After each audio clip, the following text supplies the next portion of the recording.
Well, hello and welcome back. My name is Marianne Walker, and I'm the life coach for empaths and highly sensitive people.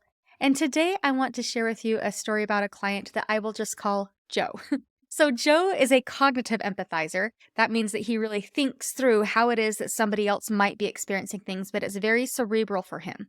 And he is married to a highly sensitive woman. And so, a highly sensitive person, they're using all of their senses to gather information. It's just a different experience when you're a highly sensitive person versus a cognitive empathizer. So when Joe came home and he saw his overwhelmed wife, and wife saw overwhelmed Joe, then they kind of almost started competing for who's the most overwhelmed and whose fault is it. Because she just needs Joe to hold space for her because she's feeling overwhelmed if he would just listen. But Joe's coming in through his own overwhelm and thinking, well, why can't you just be nice to me and just back away when I come home and give me some time to adjust? And so they're both essentially competing for whose feelings are most valid. And it was creating a lot of conflict for Joe and his wife. In fact, Joe even told me, he said, well, if my wife would just ask me for my consent before emotionally dumping on me, then that would be really helpful. It is because of her that I am experiencing overwhelm. And guess what?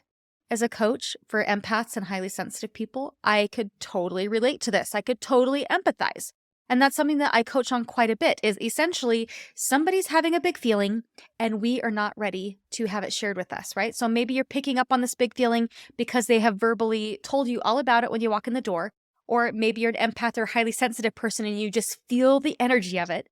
But now we are in a situation where we are believing that their big feelings are causing our big feelings. And so essentially what I'm hearing is, well, it's their fault that I'm experiencing all of these big feelings. And I actually think that a lot of empaths and highly sensitive people, they probably really do wish that they could be asked for consent before somebody unloads on them. But the truth is that we are responsible for our own emotions. That responsibility lies with us, not with the other person, but that responsibility of emotional regulation, it lies with us. So today I'm going to be sharing with you 4 tips for how to navigate it when somebody makes you upset. I'm kind of emphasizing that because that's number 1, is other people cannot make you upset without your consent. Our brain wants to say, no, they need to ask us for consent, but the truth is that they cannot make us feel anything without our consent. And most often, it's not the other person that is actually causing your upset, but instead it's your thoughts around the situation that are creating that upset. Now, let me use kind of a bit of a silly example here to kind of illustrate this point. Let's say that I'm just walking down the street and somebody walks by me and they say, hey, blue hair. Now, how would I think and feel about that? First of all, my hair is not blue. It is blonde. So I might be kind of confused and probably I would just go about my day. I mean, honestly, I might go home at the end of the day and I might say, yeah, I'm kind of confused because somebody walked by me and they said, hey there, blue hair. And I think they were talking to me. I was really confused by the situation, but whatever, that was a weird thing. And then I would just go about my day. I would not have to stop that person in the grocery store and say, don't you see my hair is blonde? How dare you call me blue hair? That's not who I am. You're not seeing me clearly. I wouldn't have to invest my energy into that. I wouldn't have to be angry. I wouldn't have to change their story. I could just say, well, that's strange they called me blue hair. Okay. And I could go about my day. I don't have to get angry about it because it's simply not true. However, sometimes we do decide that it is best for us to push back against it when somebody shares their perception of events, and we might choose to get really angry, even if it's something that we disagree with. In fact, especially when it's something that we disagree with, if it's about us personally, we tend to get really defensive. So we allow ourselves to get offended, and then we're putting ourselves on the defensive. And when that happens, we might end up ranting and raging. But ranting and raging isn't going to help anything, and it's going to make it more about who is right rather than what is right. So what if instead we just got a little bit curious? What's coming up for them? Why would they think that I have blue hair when it's obviously blonde? Maybe they were wearing some blue tinted sunglasses, and so they actually believed that everybody around them that day had blue hair. Maybe they ate an insane amount of blueberries and now all they see is blue. Now, side note, I don't think that would actually happen, but that would be very entertaining, wouldn't it? But you get my point. It is far more productive to just approach things with curiosity rather than defensiveness. Curiosity helps us to solve the actual problem and figure out what is true in the moment, whereas defensiveness, we're essentially forfeiting control over our own emotions and we're giving it to another person. And that keeps us in victimhood and it limits our personal growth. So yes, other people's emotions may have impact on you, but you get to decide how much impact you're going to allow it to have on you. There is a lovely little children's book by Max Lucado called You Are Special. And in this little children's book, then he talks about the Wemmicks. So the Wemmicks are little wooden people that just go around all day, every day, putting stickers on each other. And if one of these Wemmicks is particularly beautiful or talented or artistic, they will put a star sticker on them. But if, however, one of these little Wemmicks is not as attractive, or if they trip and fall and they're kind of clumsy, then they're going to put a dot on them. And there was one little Wemmick that was covered in dots. And he noticed that there was this other little Wemmick that had no stickers at all. At first, he thought he wanted to be a Wemmick with lots of stars. But when he saw that Wemmick with no stickers at all, he thought, ooh, I want to be like her. Now, as the story goes on, then we learn the moral of the story is the stickers only stick if you let them. And the same is true for us. Other people's words, other people's actions, other people's emotions are only going to impact us if we choose to allow it to impact us. And the way that we allow them to impact us is through our thoughts. It is what you were thinking about their words, what you were thinking about their actions that is actually causing you harm, and that is putting that stickiness on those stickers and causing them to stick on you. It's not their words or their emotions. It is what you are choosing to believe about their words or emotions that is having that negative impact on you. And that leads into tip number 2. Distinguish between your emotions and their emotions. Remember, it is not their overwhelm that's overwhelming you. It's your thoughts and feelings around their overwhelm that is overwhelming you. So take some time to separate out their overwhelm from your own overwhelm. It's okay for you to both be overwhelmed, and it's your thoughts that are going to impact how you're showing up. So if you're thinking, no, only one of us can be overwhelmed right now, and it's me, you're going to be showing up very differently in a relationship than if you come home and you recognize, oh, it looks like we're both in overwhelm. What could we do? It's putting you on the same side of the line, and it helps you to see things a little bit more clearly. Sometimes, especially if you are an empath or a highly sensitive person, it's really easy to confuse your own emotions with other people's emotions. Because we really truly do believe sometimes that we are overwhelmed because they are overwhelmed.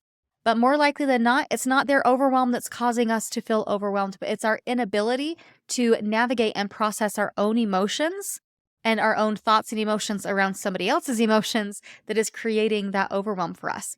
So let me give you some examples of unsupportive thoughts that might be keeping you stuck and that might actually be preventing you from navigating your own emotions, okay? And this pertains to navigating other people having an emotional experience. So here are some unsupportive thoughts that might be keeping you stuck. It is my job to fix their feelings, right? If you're feeling overly responsible for somebody else's emotions, you're not going to feel very good. And you're not going to be able to process your own emotions because you're going to be so consumed with helping them to process their own. Another thought, they shouldn't be feeling the way that they're feeling right now. This is another one that's really tricky because oftentimes we're thinking somebody else shouldn't be feeling that way.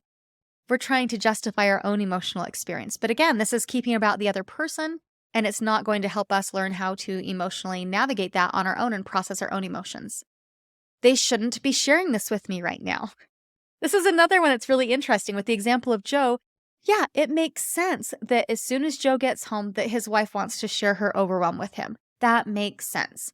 And most days, Joe would probably prefer that. You know, when he's feeling grounded, and this is how it is for all of us, when we're feeling grounded and secure in our own selves and in our own emotions, it's a lot easier for us to hold space for other people. There's probably been days where he just felt so honored that his wife trusted him and wanted to share that with him as soon as he came in. But when he's experiencing overwhelm, it shifts that dynamic. And he's going to be having a different response. But just because he's having a different experience and a different response, it still does not mean that it's his wife's fault that he is feeling the overwhelm. Okay, another unsupportive thought. They don't care about my feelings. Again, this is competing, and it's essentially having the belief that only one person's feelings are valid at a time. It's okay for you to have your feelings and for them to have their feelings. That's okay. They should just know what it is that I need right now. This one is a big one, especially if you're a highly sensitive person or an empath and you really do have a tendency to know and understand what it is that other people need, sometimes before they even know it or before they've even expressed it. You know what their needs are. But remember, that is your superpower. That is not their superpower. So remind yourself that, okay, I know what I need right now, and I can communicate that, and I can make a request to see if they can fulfill my need, but it is my job to communicate my needs, and it is my job to figure out a way to get those needs met. It's up to me. All right, and then another one. They should just know what an impact they're having on me right now. Again, this one, we like to think that that sounds good and noble, right? That they should be more empathetic. They should be understanding. But when circumstances change, how are they to know? Again, using that example of Joe and his wife, she cannot know what Joe's emotional state is unless he shares it with her. And maybe if she does learn that, oh, he's had a really rough day at work, then they can negotiate how to hold space for each other or what the needs are so they can get those needs met. But again, we cannot just go through life assuming that other people are going to know what it is that we need, that they're going to just know how it is that they should be showing up for us. That is our responsibility to communicate that. So all of these thoughts that I just shared, they're going to be perpetuating your own hurt and also potentially be contributing to more conflict in relationship. Separating out your thoughts from your feelings is super helpful here. When you feel stuck in this place, separate out your thoughts from your feelings and see what is coming up for you. So really break it down. For example, maybe when you walked in the door, then your partner expressed anger. And when they expressed anger, you started to feel defensive. Let them own their anger, right? You're separating yourself from them, and you get to own your own defensiveness. Just own that you're feeling defensive right now. It's not because of them that you're feeling defensive. It's because of the thoughts that you were thinking where you were experiencing that defensiveness. Remember, you do not have to fix their anger. I mean, if they're telling you that they're angry because of something that happened between the two of you, listen. And you can listen and be respectful of their experience and let them process their own anger. And this is a lot easier to do when you're able to just listen without that defensiveness. So let them work on their anger and you work on your defensiveness. And that will help you to see more clearly what is yours and what is theirs. Because let's be honest, it benefits both of you for you to just take and own your defensiveness and for them to own their anger and learn how to navigate that. Because it's going to be really, really hard for the two of you to find any resolution if they are feeling angry and if you are feeling defensive. So work to process what is yours because that is what is in your control, and that will help you to see the situation a bit more clearly. So maybe rather than thinking, well, they are overwhelming me with their feelings of overwhelm, instead, sit with it a little bit, acknowledge your feelings, and then try on some other thoughts. For example, instead you might think, okay, well, they appear to be overwhelmed right now. And I know that I am feeling overwhelmed after my long day at work. I know that I'm better at holding space for her when I'm not feeling stretched so thin. But today was really hard. So I'm not showing up as my best self, right? That's offering some self-compassion. I'm not showing up as my best self. And that means that I'm not holding space in the way that she needs me to right now. And that means we're both feeling off because she was hoping that I would have a greater capacity to hold space for her right now. And I don't. So I'm feeling overwhelmed. I'm feeling a little bit of shame because of my lack of capacity right now. And at the same time, I'm feeling kind of angry and unseen because she doesn't know yet how overwhelmed I am right now. But I know that that's not because of her. It's because I had a long day and I was hoping to come home for some comfort of my own. And so we both came into this with some expectations that are not being met. And it's those expectations that are preventing us from offering each other the comfort that we need right now. Now, as a reminder, if you want to learn more about how expectations might be sabotaging your relationship, I encourage you to check out episode 120. I will link that in the show notes, but go and check that out. I really expand on how those expectations can be really sneaky and negatively impact a relationship. All right, tip number 3, process your emotions in the body. An emotion is just a frequency in the body. That's all that it is. And an emotion takes about 90 seconds to process in the body. So allow yourself to feel it. You can do this by asking yourself some questions. Maybe ask, okay, where is this emotion located? What color is it? What does it feel like? Now let's kind of play around with a specific emotion for a little while, and let's play around with defensiveness since we were just talking about it. But where do you feel it in your body?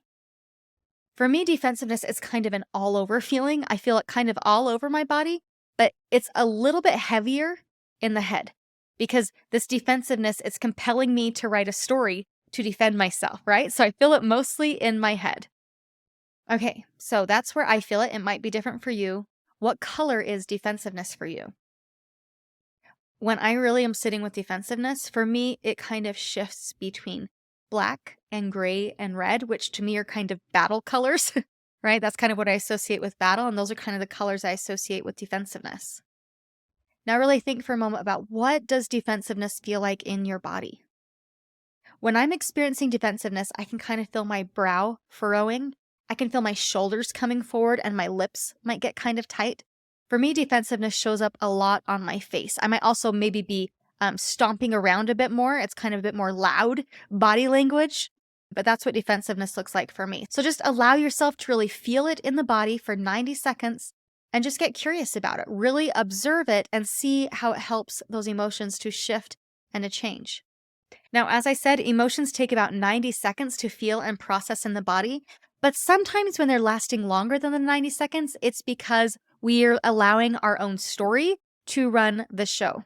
The story is perpetuating that negative emotion. So emotions like defensiveness or maybe feeling justified, those emotions in particular are really going to drive us to create a story in our minds. So notice if you're trying to write a story about it, and let that story go and instead just feel it in your body. Give it just 90 seconds to breathe and to feel into it.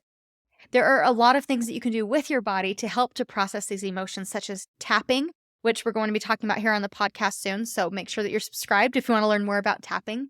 Breath work, any kind of somatic work, yoga, do something to really get into your body and allow yourself to process it in the body. This will allow you to practice feeling it in the body and also using your cognitive empathy to figure out, okay, what's going on for me, what's going on for them, so that you can allow each party to own their own emotions. All right, number 4, take ownership of your own emotional boundaries. This kind of goes back to the idea that Joe had about, well, can you just ask for consent before emotionally dumping on me, right? But being aware that I am responsible for me. Yeah, it would be great if people would ask for consent first, but more than likely, they're not going to. They're in emotional overwhelm. Their prefrontal cortex is offline. They're just expressing a big emotion.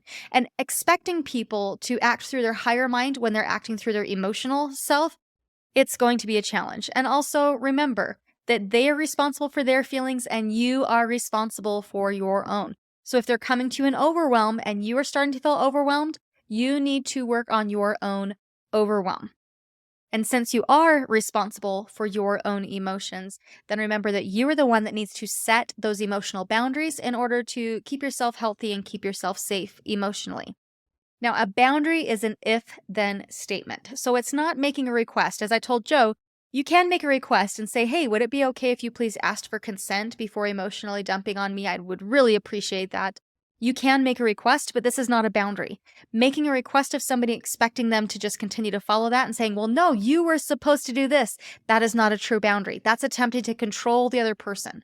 A true boundary lets people do what they're going to do, but it's creating an if-then statement. So they are still more than welcome to come and dump on you. They're going to do it anyway. And if you're an empath or a highly sensitive person, then they might not have any clue they're even doing it, but you're still feeling the weight of it, right?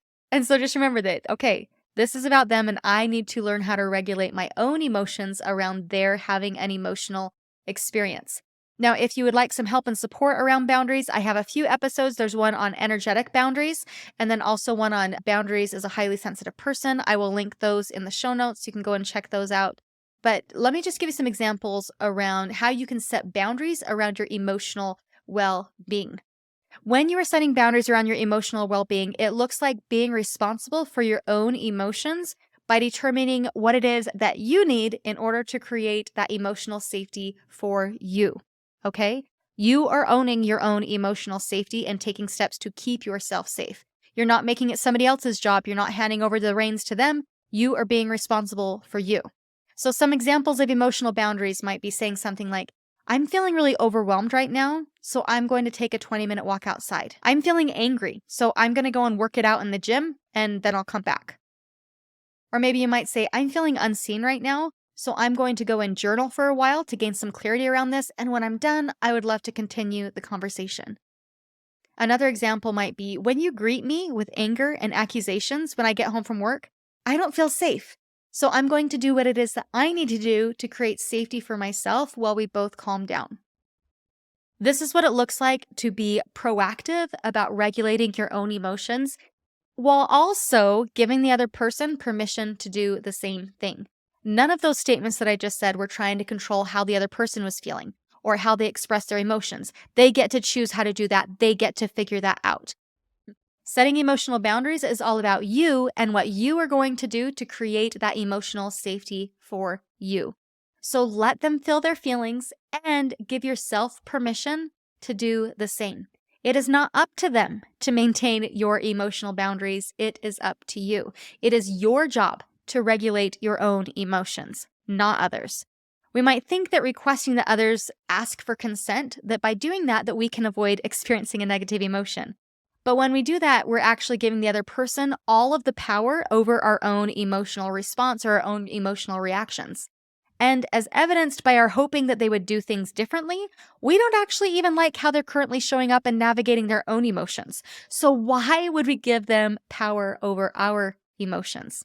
So practice allowing for emotion. Practice allowing for your own emotions, practice allowing for other people's emotions, and learn how to address it in a more productive way. Again, we learn through the doing. It may feel a little uncomfortable. If you want to work with a coach, come and work with me. I would love to work with you. But we learn through the doing. So love yourself enough and love those in your life enough to allow everybody to have that experience of learning how to navigate their emotions on their own. All right, in summary, number 1, other people can't make you upset unless you let them. Number 2, learn to distinguish between your emotions and other people's emotions. Don't over-own theirs, but do own your own emotions. Number 3, take 90 seconds to feel and process those emotions in the body. And number 4, set boundaries that honor your emotions and helps to create that emotional safety for you. All right, so if this was helpful, come and work with me. I would love to work with you. My schedule for this month is filling up quickly and space is limited. So if you want to get started this month on one-on-one coaching, click the link in the show notes below. Otherwise, you may be waitlisted. But yeah, check it out. I would love to work with you. Right now, I'm offering 6-week packages, and I think you're going to be really surprised by how much we can accomplish in just 6 weeks together. Also, if you are enjoying this podcast, please leave me a comment or a review. It really does give me a boost in the algorithm so I can help more people like you. All right, well, thank you so much for being here, and I'll see you next week. Bye now.